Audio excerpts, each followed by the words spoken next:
आज हमारी class number 7 है। लास्ट क्लास में हमने जो बौद्ध धर्म का योगदान है उसके बारे में पढ़ा था। वास्तुकला था, उसके बारे में देखा। और जो भी पेंटिंग में योगदान देखा हम बौद्ध धर्म का, और फिर मूर्तिकला में देखा। मूर्तिकला में वहाँ पे विकास होता है धीरे धीरे। और बुद्ध ने मध्यम मार्ग का भी प्रतिपादन किया था, जो उस टाइम पे काफ़ी व्यवहारिक था, आज के टाइम में भी काफ़ी व्यवहारिक है। ठीक है। और उन्होंने जैसे पहले पैसे पर ब्याज नहीं दिया जा सकता था, तो इन्होंने उसके लिए अलाउ करा, तो ये लोग इसकी तरफ आकर्षित होने लगे। तो ये कुछ चीज़ें अब देख लेते हैं बौद्ध धर्म के पतन के कारण। ठीक है। पतन के कारण क्या थे? एक तो ये था कि जो बौद्ध संघ था वो अलग अलग संप्रदायों में विभाजित हो गया, जैसे कि हीनयान महायान समूह के बीच के विवाद के कारण हो गए थे, दोनों अलग अलग हो गए थे। पहला कारण ये। दूसरा कारण क्या था? जो बौद्ध और संघ है वो बौद्ध संघ, बुद्ध का संघ था, जो बौद्ध संघ, वो धन का केंद्र बन गया था। और बौद्ध भिक्षु हो गए थे भ्रष्ट, तो एक तरह से ज़्यादा चल नहीं पाया। और भिक्षुओं ने अपने जो थे, बौद्ध भिक्षुओं ने अपने नैतिक मूल्य को खो दिया था, वो भ्रष्टाचार करने लगे। ठीक है। और आगे चलकर जो बौद्ध धर्म था वो ब्रजियान, कल चक्रयान जैसे संप्रदाय की उत्पत्ति हुई, जो चरमपंथी थे। क्योंकि कैसे चरमपंथी थे? वो एक्सट्रीमिस्ट थे और जो जादू टोना व अंधविश्वास में विश्वास रखते थे। और फिर बाद में इनका रॉयल, जो पहले रॉयल वो मिलता था, संरक्षण मिलता था, ठीक है, वो भी उसका बाद में मिला नहीं, तो इसलिए भी एक पर कथन वो पतन के कारण हुआ ये वाले भी। और कुछ ऐसे हिंदू वो थे, कुमारेल भट्ट और शंकराचार्य जैसे, बहस में उन्होंने इनसे बौद्ध भिक्षुओं से बहस की और उसको हरा दिया, तो लोग इनकी तरफ आकर्षित कम हुए और फिर से हिंदू धर्म में जाने लगे। ठीक है। और सामंती प्रभुओं जो थे, सामंतवाद अब बाद में बढ़ा, और उन्होंने बौद्ध धर्म का संरक्षण नहीं दिया, क्योंकि वो हिंसा में वो करते थे विश्वास, जबकि ये क्या करते थे? बौद्ध धर्म में क्या बोला गया है? अहिंसा में विश्वास। ठीक है। और फिर बाद में क्या करा? जो ब्राह्मण थे उन्होंने जो बुद्ध थे उनको ही भगवान विष्णु का अवतार कर दिया। तो इस प्रकार मतलब लोग जो थे, मतलब वो सोच रहे थे मतलब हिंदू धर्म में ही वापस आ गए। फिर जो वो था एक तुर्क तुर्क वो थे तुर्क क्या बोलते हैं, सेनापति बख्तियार खिलजी, उसने क्या करा? जो नालंदा है, तक्षशिला, विक्रमशिला जो विश्वविद्यालय थे उनको ही जला दिया, नष्ट कर दिया, आग लगा दी। और इन विश्वविद्यालयों में जो एकत्रित ज्ञान था वो सारा ही नष्ट हो गया। ये ऐसा कहते हैं कि 90 से 1 करोड़ बुक थी उन विद्यालयों में, और जो 9 मंजिला वो थी। ठीक है। तो वो 6 महीने तक उसकी धुआं आसमान तक ही रही थी, ये ऐसा कुछ बोला जाता है। ठीक है। अब ये तो रहे हमारे, फिर आता है हमारा नेक्स्ट, जैन धर्म। अब जैन धर्म में देख लेते हैं क्या क्या था। तो जैन धर्म में क्या था? इसके संस्थापक थे ऋषभदेव, जिनको आदिनाथ भी बोला जाता है, और इनका प्रतीक है सांड। ठीक है। फिर इनके 21वें गुरु हुए, 21वें गुरु बोलते हैं नेमिनाथ जी को, और 22वें बोलते हैं अरिष्टनेमी को। और जो 22वें गुरु हैं अरिष्टनेमी, वो श्री कृष्ण भगवान के समकालीन बताए जाते हैं। अब क्या बोला जाता है, इनके जो 23वें गुरु हैं और 24वें गुरु हैं, केवल इन्हीं की ऐतिहासिक जानकारी मिलती है, बाकी की ऐतिहासिक जानकारी प्रमाण नहीं मिलते। बस कहते हैं कि मतलब ये 23वें गुरु थे, ये 24वें गुरु थे। ठीक है। 23वें गुरु के नाम का था पार्श्वनाथ जी। पार्श्वनाथ जी के पिता का नाम था अश्वसेन, और जो कि थे काशी के राजा। ठीक है। और उनकी माता का नाम था बामा। अब पूछा जाता है कि मतलब एक उन्होंने कि ज्ञान की प्राप्ति कहाँ करी? तो उन्होंने ज्ञान की प्राप्ति करी थी सम्मेद नामक पर्वत पर। ठीक है। और उन्होंने दिए थे 4 व्रत। उन्होंने दिए 4 व्रत,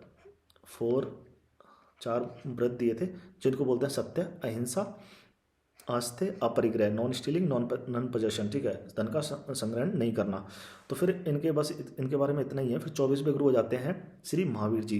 भगवान श्री महावीर जी, उनका बचपन का नाम वर्धमान है, और उनका जो जन्म हुआ था 540 में हुआ था वैसे बोला जाता है, लेकिन 599 किसी ग्रंथों में 599 BC में भी बताया गया है। ठीक है। और इनका जो जन्म स्थान था उसका नाम था कुडग्राम, जो कि है बिहार में। इनके पिता का नाम सिद्धार्थ था और माता का नाम था त्रिशला, जो कि लक्षवी शासक चेटक की बहन थी। जो इनकी पत्नी थी उनका नाम यशोदा था, और इनकी एक पुत्री थी, उनका नाम था प्रियदर्शना। और जो इनका वंश था वो यात्रिक वंश था। इनके भाई का नाम, और ये कुछ फैक्ट्स हैं जो कि याद करने जरूरी हैं, ठीक है, कभी भी पूछे जाते हैं। इनका भाई का नाम था नंदीवर्मन। और जब इन्होंने गृह त्याग करा था तो इनसे ही इन्होंने परमिशन लेके अपना गृह त्याग किया था। अभी कुछ वो हैं इनके साहित्य, जैसे भद्रबाहु और कल्पसूत्र। भद्रबाहु की एक बुक है जो कि है कल्पसूत्र, जो कि संस्कृत में है। उसके अनुसार भगवान जो महावीर है उन्होंने अपने गृह त्याग के 13 महीने बाद, 13 मंथ्स के बाद, जो अपने वस्त्र हैं वो त्याग दिए थे। और इन्होंने कब वो करा था? घर के पिता आ गया था 30 की वर्ष 30 मतलब इनकी उम्र वो थी एज 30 ईयर्स। तो उन्होंने उस टाइम पे अपना घर त्यागा और 42 वर्ष की अवस्था में, ठीक है, कौन सी नदी के नीचे, पालिका नदी के नीचे साल वृक्ष, ये वाला साल वृक्ष के नीचे इनको ज्ञान की प्राप्ति हुई। ठीक है, और किस उम्र में हुई, 42, लगभग 12 साल हुए पश्चात। और जब उन्होंने सर्वप्रथम वो दिया था क्या बोलते हैं उपदेश, वो दिया था 11 ब्राह्मणों को, 11 ब्राह्मण, 11 ब्राह्मण, ठीक है। और जो ये 11 ब्राह्मण है इन्हें कहते हैं गणधर, ठीक है। और जब महावीर जी की मृत्यु हुई थी, श्री महावीर जी की, तो उस समय जो ये 11 ब्राह्मण से वो थे, उनमें से सिर्फ एक गणधर जीवित था जिसका नाम था सुधर्मन। और इनके पास पूछा जाता है कि मतलब इनके सामने इनके जो थे वो थे, इन्होंने ज्ञान की प्राप्त करी, उसके बाद इनका लोगों ने विद्रोह भी करा था। जैसे कि इनका पहला विद्रोह करा था जमाली ने, जो कि इनका खुद दामाद था। और भगवान जो महावीर जी का इनका दूसरा विद्रोह 30 गुप्त द्वारा किया गया, और लगभग 72 वर्ष की आयु में इनकी मृत्यु हुई। ठीक है, अब देखते हैं जैन धर्म के सिद्धांत क्या है। पहला सिद्धांत तो है त्रिरत्न। त्रिरत्न क्या कहता है, सम्यक ज्ञान, सम्यक दर्शन और सम्यक दर्शन और सम्यक आचरण, right knowledge, right faith, right conduct, ये तीन के त्रिरत्न बोले जाते हैं। और जो पार्श्वनाथ ने 4 वो दिए थे, व्रत दिए थे, उसमें इन्होंने एक 5वां व्रत भी जोड़ा जो कि है ब्रह्मचार्य। तो इन्होंने टोटल जो 4 धर्म व्रत थे उनको 5 बना दिया। फिर इनको उन्होंने व्रत की भी संज्ञा दी। व्रत को बताया गया कि व्रत 2 लोग प्रकार से, जैसे हर कोई मतलब समान व्रत नहीं कर सकते, तो इन्होंने व्रत को थोड़ा सिंपल करा। एक तो इन्होंने कहा कि अणुव्रत, और एक करा महाव्रत। अब महाव्रत तो वो कर सकते हैं जैन मुनि वाले, क्योंकि कठोर तपस्या कर सकते हैं, लेकिन जो गृहस्थी वाले लोग हैं वो भी तो जैन व्रत में वो करना चाहते हैं, लेकिन उनको करा कि मतलब ये जो कॉमन लोग हैं ये भी कर सकते हैं। और इसमें जो चीज़ें कही थी इसमें मतलब इतनी ज़्यादा कठोर नहीं थी जितनी महाव्रत में कठोर रखी गई थी। अब इन्होंने एक दिया था एक जैसे त्रिरत्न हो गया, और जो दूसरा है इन्होंने बताया ज्ञान के प्रकार क्या क्या हैं। ठीक है, ज्ञान के प्रकार जैसे मति हो गया, श्रुति हो गया, अवधि, मनुष्य प्राण ज्ञान, कैवल्य। तो ये कुछ इन्होंने बताए कि ये हैं ज्ञान के प्रकार। जैसे मति क्या होता है, ज्ञान इंद्रियों द्वारा प्राप्त हुआ, तो knowledge gained by the senses. तो इन्होंने कुछ ऐसी चीज़ें बताई थी। ठीक है, अब है हमारा इनका एक और व्रत आता है, वो उसको कहते हैं एक अनेकांतवाद। अनेकांतवाद, ठीक है, अनेकांतवाद। अब इसमें क्या कहा इन्होंने, यह एक मतलब ये दर्शन है, ये जैन दर्शन का तत्व मीमांसीय सिद्धांत है, मेटाफिजिक्स। और इसके अनुसार इस दुनिया में अनेक वस्तुएं हैं और प्रत्येक वस्तु के अनेक गुण हैं। इन गुण में कुछ तो परमानेंट है, कुछ नित्य हैं, और कुछ वो है चेंजेबल, जिसको बोलते हैं परिवर्तनशील हैं। और इनके जो अनुसार प्रत्येक वस्तु में स्थिरता, स्थायित्व और बदलती संपत्ति दोनों है। ठीक है, दोनों है, परमानेंट और चेंजेबल दोनों पाए जाते हैं एक चीज़ में कुछ। अब इनका जो मुख्य माना जाता है वो स्यादवाद, जो आज भी व्यवहारिक है। ठीक है, बहुत ही अच्छा ज्ञान है वाला, इनमें बताया गया है। और ये एक तरह से जो एक दर्शन है, ये तरह ज्ञान मीमांसा सिद्धांत है ये वाला, आदर्श दर्शन भी बोलते हैं इसको। ठीक है, और इसके अनुसार क्या कहते हैं कि इस दुनिया में बहुत ही वस्तुएं, अनेक वस्तुएं हैं, और जो प्रत्येक वस्तु में अनेक गुण हैं। और ना तो हम इस दुनिया की जो सभी वस्तुएं हैं उनको जान सकते हैं, और ना ही किसी वस्तु के सभी गुण को समझा जा सकता है। और इन्होंने समझाया कि जो हमारा ज्ञान है वो सदैव देश काल परिस्थिति के सापेक्ष होता है। और जो इनका जो इन्होंने प्रूव करा इस चीज़ को, वो करा था 7 जन्मांध। जो 7 जन्म से अंधे लोग थे, इन्होंने एक हाथी लिया, और हाथी को, ठीक है, हाथी के बारे में इनको बोला कि आप जाइए छू के बताइए कि मतलब ये कौन सा जानवर है। तो किसी ने इसके पैर छुए, किसी ने पूंछ छुई, किसी ने सूंड छुई, तो सबने अपने अपने अलग अलग विचार रखे। तो इसमें समझाया कि मतलब ज्ञान देश काल परिस्थिति के अनुसार सापेक्ष है। अब हुई, हम देख लेते हैं जैन संगतियाँ। जैन संगतियाँ 2 ही, बौद्ध तो 4 हुई थी, ये 2 हुई थी। एक हुई थी 298 में, एक हुई थी 512 AD में। तो ये हुई थी चंद्रगुप्त मौर्य के टाइम पे। और जो वो उसकी जो वो था जगह थी, वो पाटलिपुत्र था, पाटलिपुत्र। और जो इसके अध्यक्ष थे स्थूलभद्र, और जो उपाध्यक्ष थे उनका नाम था भद्रबाहु। लेकिन इस टाइम पे इनका जो एक वो हो गया था, मतलब झगड़ा हो गया था इसकी संगति में, और ये जैन धर्म 2 भागों में बट गया। एक हो गया श्वेतांबर, एक हो गया दिगंबर, सॉरी, हाँ दिगंबर, दिगंबर सॉरी, एक हो गया श्वेतांबर और एक हो गया दिगंबर, ठीक है। तो ये तो है पहली संगति, इसके बारे में पढ़ेंगे अभी ठीक है, मतलब डिटेल से। जब तक दूसरी संगति भी देख लें। दूसरी संगति हुई थी, इसमें कोई सी राजा का संरक्षण नहीं था, लेकिन ये हुई थी बल्लभी में, जो कि है गुजरात में। और जो इसके अध्यक्ष थे वो, उनका नाम था देवर्षि क्षमा शर्मण, ठीक है। अब देख लेते हैं दिगंबर और श्वेतांबर के बारे में। जो पहली संगति हुई थी उसमें जैन धर्म विभाजित हो गया दो भागों में। अब क्या थी, जो जो भद्रबाहु थे, वो जो उपाध्यक्ष थे, एक तो उनके अनुयायी बने, और जो एक स्थूलभद्र थे, एक उनके अनुयायी बने। ये मानते थे, ये था थोड़ा रूढ़िवादी, रूढ़िवादी थे ये, और ये थे सुधारवादी। और ये बोलते थे जो मोक्ष प्राप्त होता है उसे केवल जो कपड़े हैं उनको त्यागने से ही हो सकता है, उसके अलावा नहीं हो सकता। लेकिन ये बोलते थे ऐसा कुछ नहीं है, इसकी त्यागने की जरूरत नहीं है, तब भी मोक्ष प्राप्त हो सकता है, ठीक है। और ये कहते थे जो उन महिलाओं को इस जीवन में मोक्ष ही नहीं मिल सकता, संभव ही नहीं है, लेकिन ये कहते थे ऐसा कुछ नहीं है, उनको भी मिल सकता है। और ये मानते थे जो 19वें इनके तीर्थकर हैं मल्लीनाथ जी, उनको पुरुष मानते हैं ये, लेकिन ये कहते हैं जो वो महिला थे। और ये मानते हैं कि जो भगवान महावीर जी हैं वो है अविवाहित थे, लेकिन ये बोलते हैं विवाहित थे, और उनकी पत्नी थी यशोधरा, ठीक है। और ये जो जैन धर्म का एक साहित्य, आगम साहित्य है, ठीक है, उसको प्रमाणिक नहीं मानते, लेकिन ये प्रमाणिक मानते हैं। जैन साहित्य को आगम ही बोला जाता है, और जो कि कौन सी भाषा में है, प्राकृत भाषा में।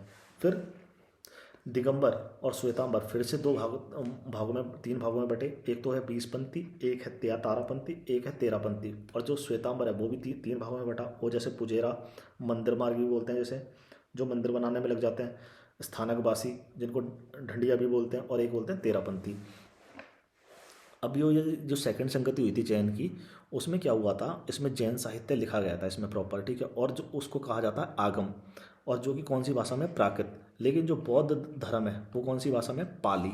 तो ये थोड़ा याद रखना थोड़ा वैसे, ठीक है। अब देख लेते हैं जैन धर्म का जो है योगदान क्या क्या था। पहला योगदान, एक तो ये सरल और आडंबर विहीन धर्म था। दूसरा, जैनों ने धार्मिक आडंबरों, कर्मकांडों, अंधविश्वासों और वर्ण व्यवस्था आदि का विरोध करा था इन्होंने।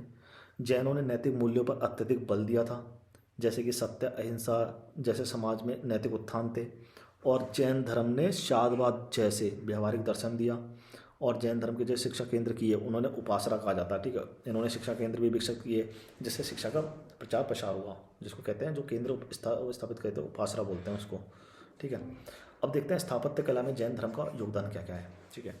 एक तो गंग शासक चामुंडा राय ने श्रावण बेला, जो कि कर्नाटक में है, वो बाहुबली की मूर्ति का निर्माण कराया है वहाँ पे, एक चीज़, ठीक है।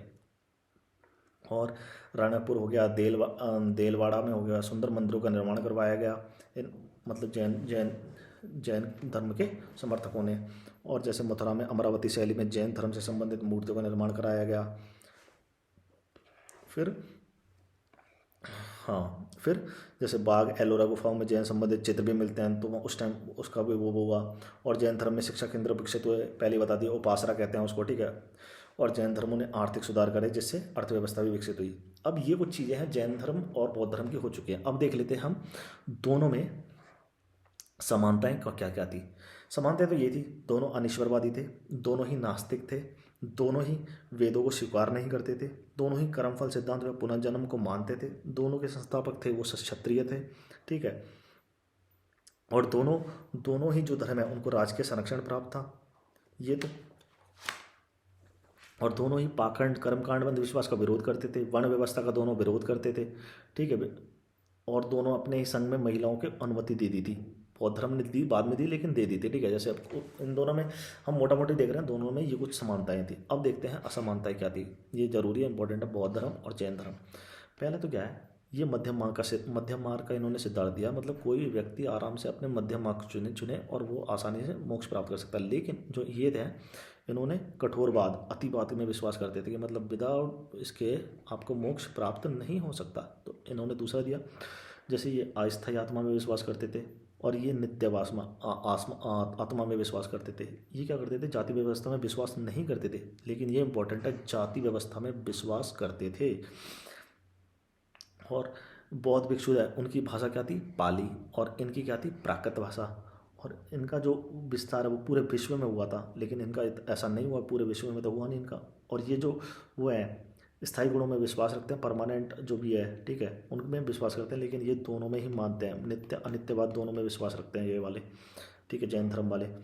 अब हम देखते हैं भागवत धर्म के बारे में। ये हो गया हमारा खत्म जैन और बौद्ध। अब देख लेते हैं भागवत जल्दी जल्दी।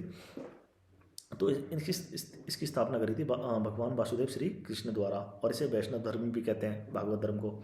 और कृष्ण का पहला उल्लेख कहाँ मिलता है? छांदोग्य उपनिषद में मिलता है। और कृष्ण को बृहणी वज्जीभ्रंश का देव की पुत्र व अंगिरस का शिष्य बताया गया है। अतर्ण्य, और जो अतर्ण्य ब्राह्मण है उसमें क्या बोला गया है? वो कृष्ण ही नारायण है। और नारायण के अनुयायी को बोलते हैं पांचरात्रिक। ये क्वेश्चन पूछा गया है, नारायण के अनुयायी को बोलते हैं पांचरात्रिक। ठीक है, यूपीएससी में क्वेश्चन पूछा गया है ये वाला।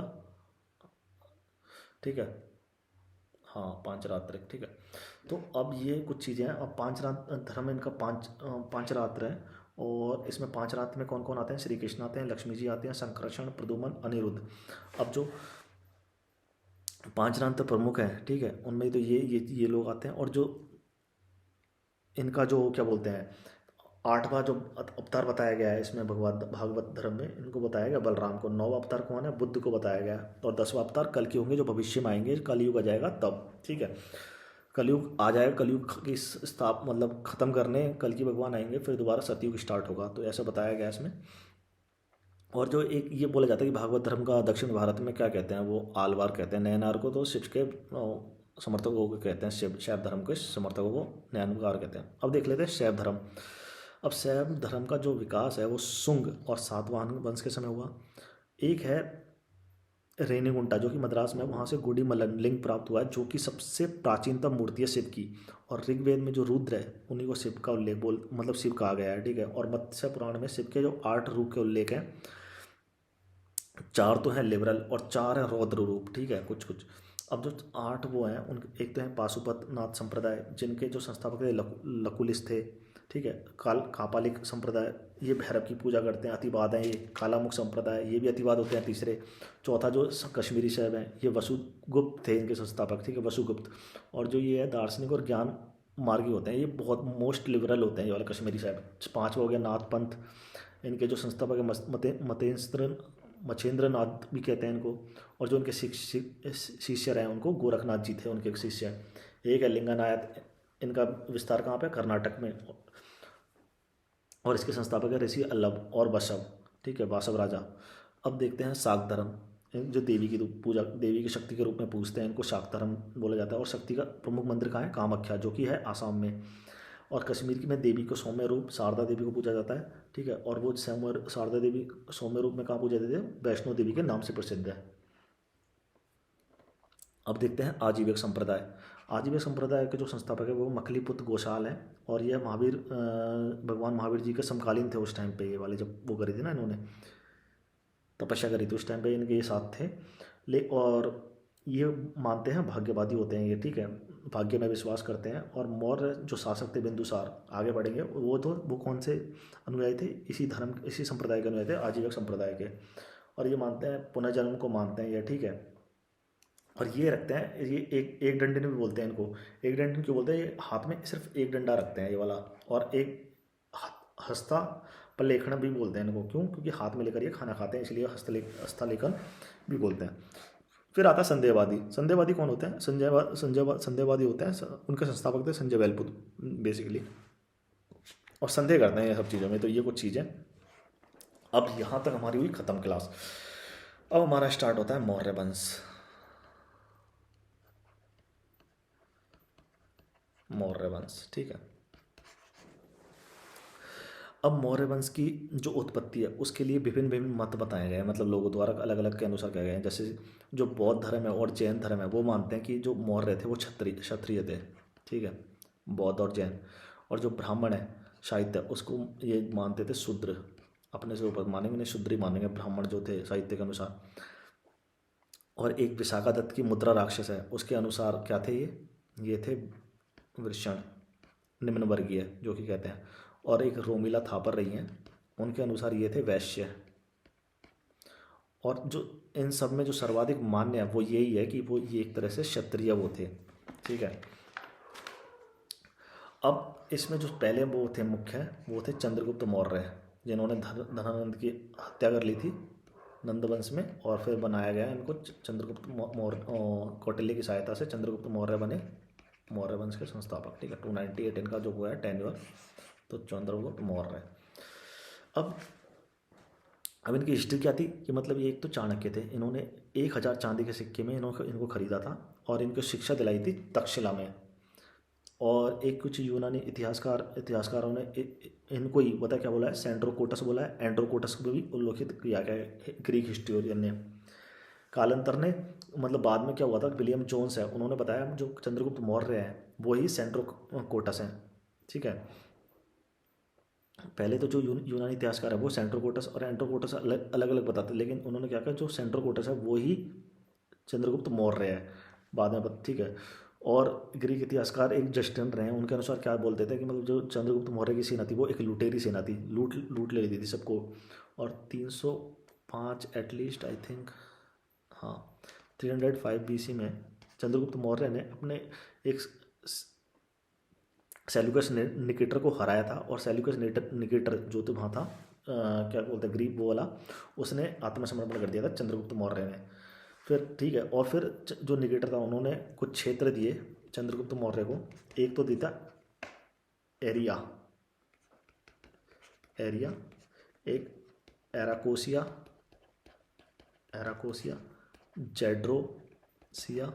जेड्रोसिया और परोपनी सड़ाई। अब जो इनके असली नाम है, एरिया थी हेरात,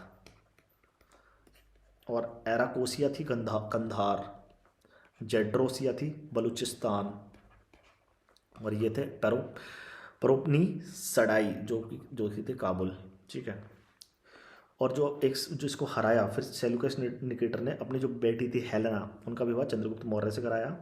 और सेल्यूकस ने अपने दूत मेगनेस्तीज जो था उनको चंद्रगुप्त मौर्य के दरवाजे में भेजा था। अब कुछ यूनानी इतिहासकार रहे हैं स्ट्रैबो और MP नास, उन्होंने इस विवाद की जानकारी देते हैं, ठीक है।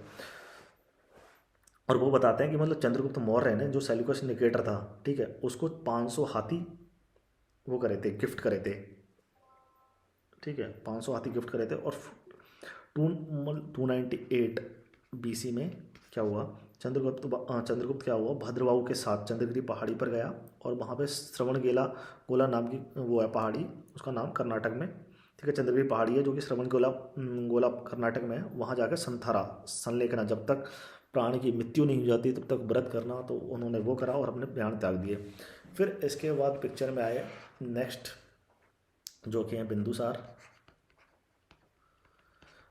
जो है 298 से 273 BC इनका टेन्योर रहा है, ठीक है।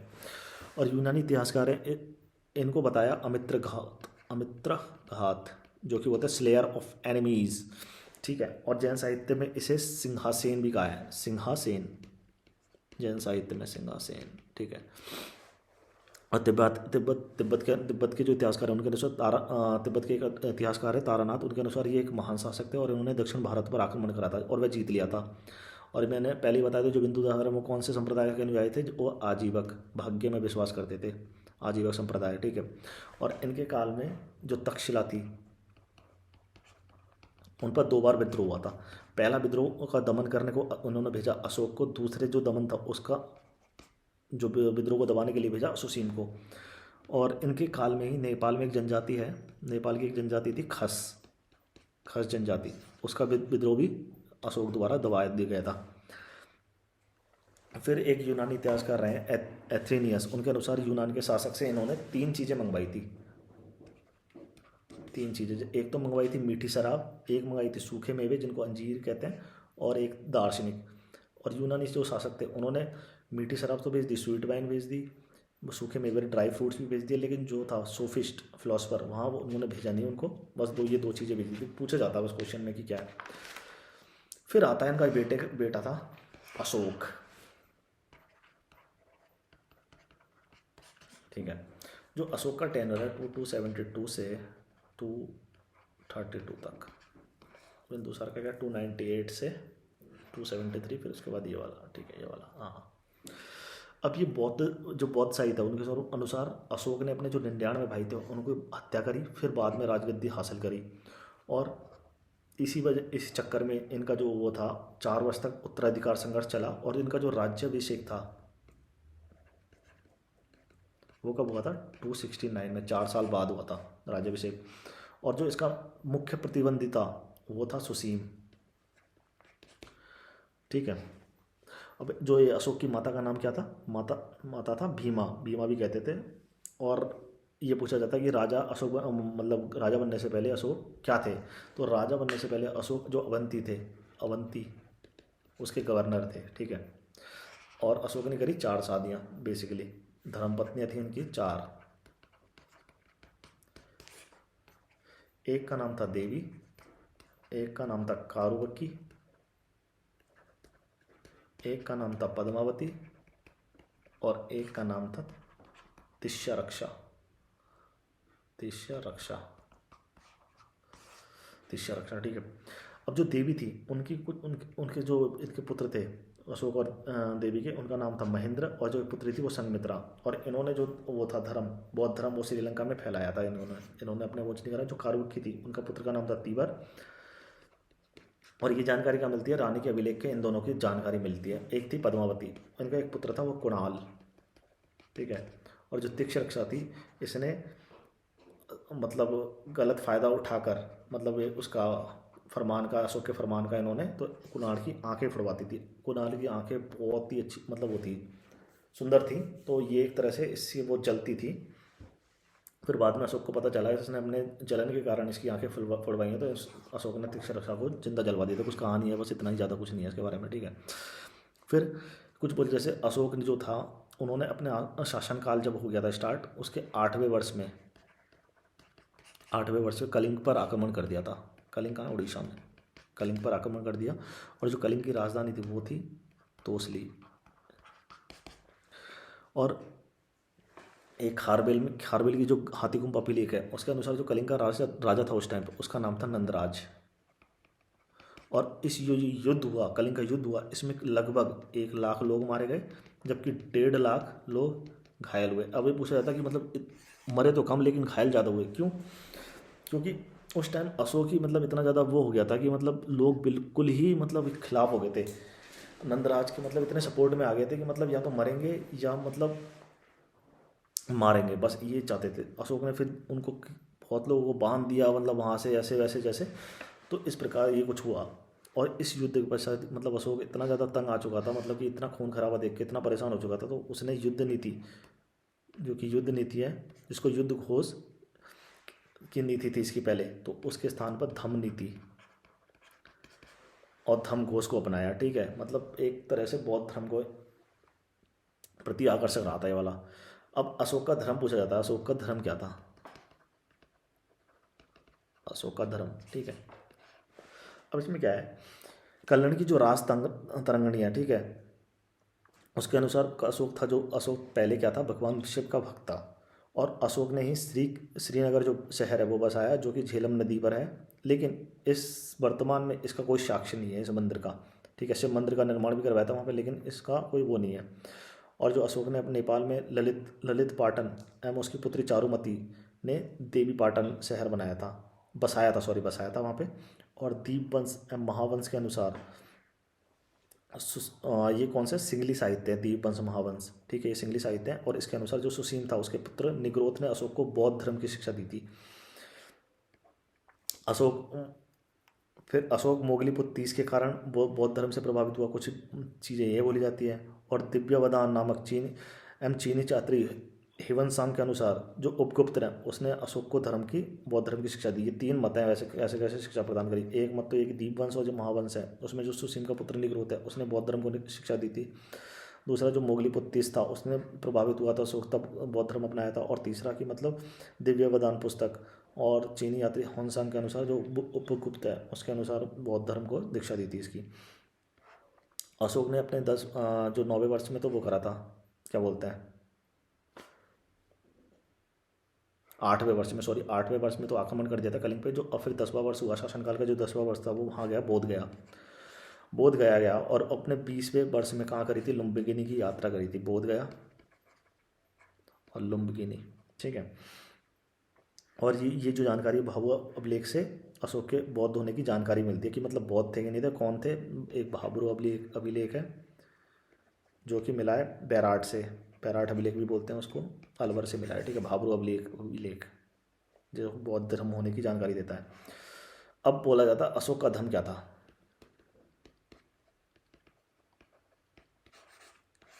अशोक का धर्म तो ये क्या थी, ये एक प्रकार से अशोक की आचार संहिता थी, कोड ऑफ कंडक्ट था, और इससे बौद्ध धर्म का कोई लेना देना नहीं था। धर्म क्या है, मतलब अशोक धर्म से कोई लेना देना नहीं था, बौद्ध धर्म से।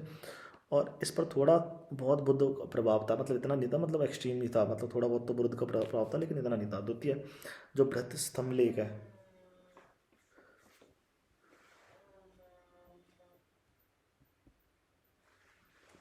जो द्वितीय ब्रह्म स्तंभ लेख है, उसमें धर्म की परिभाषा मिली है।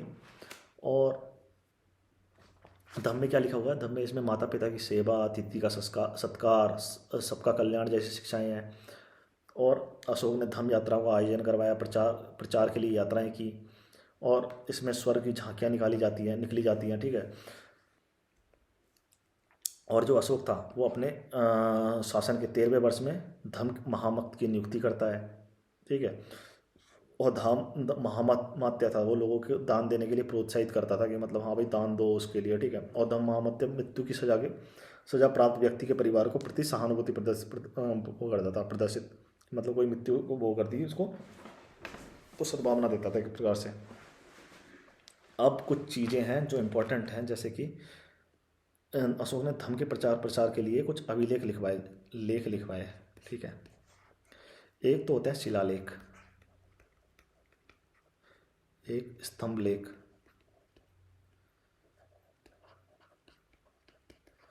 और एक होते हैं गुहालेख।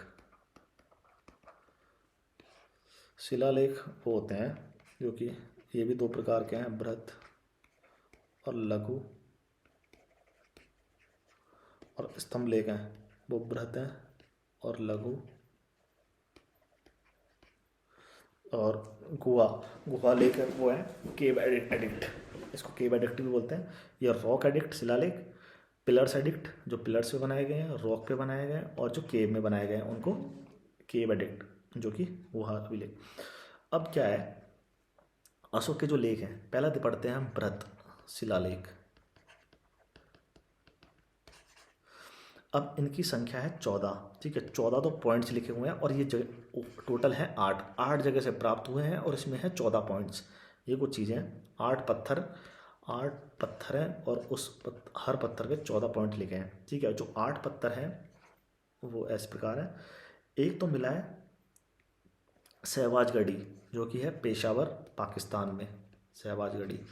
दूसरा मिला है मानसेरा या मानसेहरा जो कि पेशावर में है, पाकिस्तान में। तीसरा एक मिला कालसी जो कि है उत्तराखंड में। चौथा मिला है जूनागढ़ जो कि है गुजरात में। एक है सोपारा जो कि है महाराष्ट्र में। और सातवां है धौली जो कि है उड़ीसा में। और आठवां है एरनगुडी, ठीक है, जो कि है आंध्र प्रदेश में। धौली को 8 हो गया, 1 2 3 4 5, और 5वां छूट गया, तो 5वां है जोगढ़ जो कि उड़ीसा में है, ठीक है। तो उड़ीसा से 2 मिले हैं, कौन कौन से, धौली और जोगढ़। और कालसी उत्तराखंड से मिला, जूनागढ़ गुजरात, सोपारा महाराष्ट्र, एरगुडी आंध्र प्रदेश। तो ये क्वेश्चन पूछा गया है यूपीएससी में भी कि मतलब ये नबीलों के बारे में। और जो पृथक कलिंग प्रज्ञापन है अशोक के 13वें अभिलेख में, जो 13वां पॉइंट है उसमें, जो 13वां पॉइंट है उसमें क्या लिखा है, जो कलिंग आक्रमण की जानकारी देता है, लेकिन धौली जोगढ़ में समस्त जो प्रजा है उसको अपनी संतान के समान बताता है। फिर आते हैं लघु शिलालेख, इसमें जो अशोक की व्यक्तिगत जानकारी मिलती है, व्यक्तिगत जानकारी। एक तो मिला है मास्की से, ठीक है, जो कि कर्नाटक में है, मास्की। दूसरा है गुर्जरा जो कि है एमपी। तीसरी है उदयगोलम जो कि है कर्नाटक में। और चौथा है नेठूर जो कि है कर्नाटक में, गुर्जरा एमपी में, मास्की कर्नाटक में। और एक है भाब्रू अभिलेख, ये मिला है विराटनगर, अशोक के व्यक्तिगत जानकारी का धर्म है ये वाला, ठीक है। और कुछ अन्य अभिलेख में अशोक की जो उपाधि है उनको देवानम प्रियदर्शी भी बोला गया है उसमें, ठीक है। और वो हैं जैसे छठा ब्रह्मगिरी, सातवां हो गया सिद्धपुर, आठवां हो गया जतिंग रामेश्वर, तीनों कर्नाटक में। और जो ये तीनों जो धम है इनमें धम का सार मिलता है, ठीक है। अब देखते हैं बृहत स्तंभ लेख।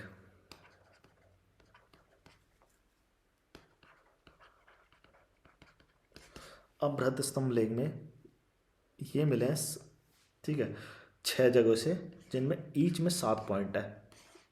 पहला है प्रयाग प्रशस्ति।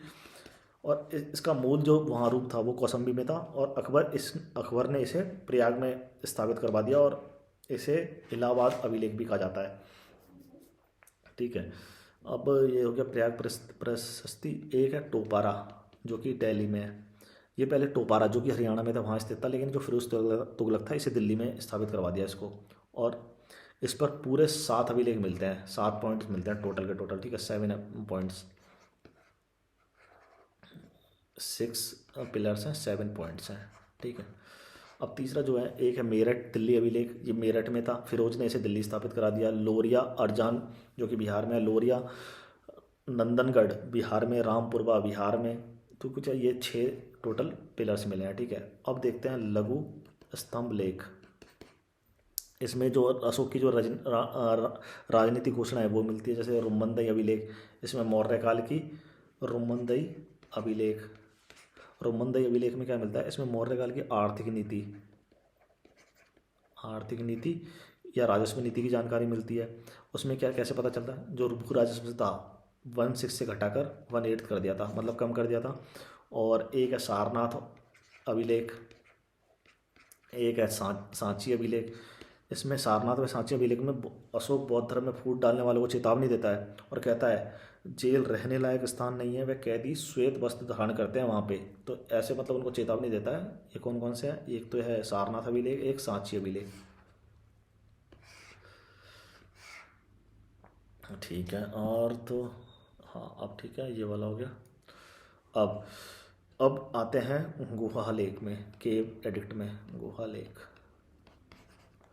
लेख में क्या है, एक तो है कर्ण चौपर, एक सुदामा, और एक है विश्व झोपड़ी। और ये आजीवक साधुओं के लिए बनाई गई थी। अशोक के अभिलेख थे वो किस भाषा में थे, वो प्राकृत भाषा में थे, जिसको स्थानीय या प्रादेशिक भाषा भी बोलते हैं। और अशोक की जो लिपियाँ ये पूछी जाती हैं, कितने प्रकार की लिपियाँ थी, एक तो थी ब्राह्मी लिपि, एक थी खरोष्टी, एक थी आरामाइक, और एक थी ग्रीक जिसको यूनानी भी कहते हैं, ठीक है। अब 1750 में क्या हुआ, 1750 में एक वो थे टिफन थैलर। उन्होंने जो अशोक के अभिलेख थे उनकी खोज करी थी टिफन थैलर ने। और 1837 में जेम्स प्रिंसिप नाम के व्यक्ति ने अशोक के जो अभिलेख थे उनको पढ़ा बाद में, ठीक है। जो कंधार अभिलेख है उसको क्या भी कहते हैं, शेर ए कूना। एक कंधार अभिलेख है उसका, अशोक का कंधार अभिलेख, जिसको शेर ए कूना भी कहते हैं। ये जो अशोक का द्विभाषीय अभिलेख है, द्विभाषीय अभिलेख। और इसमें कौन कौन सी लिपि का प्रयोग किया गया है, एक तो किया गया है ग्रीक, एक आरामाइक, ठीक है। और कोई एक भारतीय इतिहासकार रहे हैं डी आर भंडारकर, उन्होंने जो अशोक के अभिलेख के आधार पर अशोक का इतिहास लिखा है। और अशोक की मृत्यु के बाद, जो अशोक की मृत्यु हो जाती है, मौर्य साम्राज्य 2 भागों में बढ़ जाता है। एक तो बढ़ता है दशरथ जो कि पूर्वी